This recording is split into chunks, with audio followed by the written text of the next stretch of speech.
We're still getting new numbers in, even at this hour, Natisha. One of the closest races of the night, the Republican race for lieutenant governor. Jeff Duncan and David Schaefer are neck and neck, tied at 50%, with almost 100% of the precincts reporting. Less than 2,000 votes separate them. It's so close, we're looking at a recount here. But the one with the longest buildup and the quickest resolution is the Republican fight for governor. Brian Kemp steamrolling Casey Cagle. John Sherrick and Doug Richards show us the two sides of victory and defeat. Brian Kemp claimed victory, thanked his supporters, congratulated Casey Cagle, and then went on the attack against the Democrats' nominee, Stacey Abrams. Kemp said this election will be for the soul of our state, our values, the future of the great state of Georgia.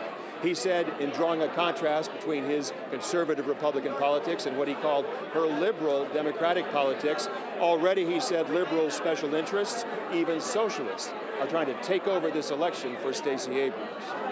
Hillary Clinton, George Soros, and Nancy Pelosi all have Georgia on their mind. For months they've been campaigning with Stacey Abrams. Brian Kemp said, this is the state of Georgia. We are a red state, but not taking anything for granted. He said, drawing from his UGA roots, we got to hunker down, folks, to try to win the race ahead. It's just beginning. Probably the best thing about election night at Casey Cagle's headquarters is that it didn't last long. Cagle entered the ballroom at 8:30 p.m., just 90 minutes after the polls closed.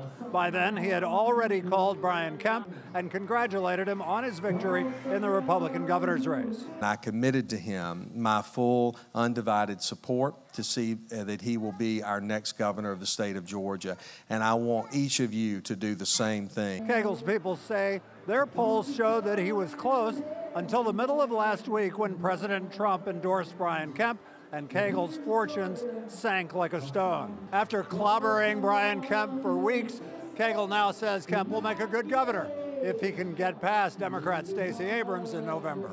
In DeKalb County, Doug Richards, 11 Alive News.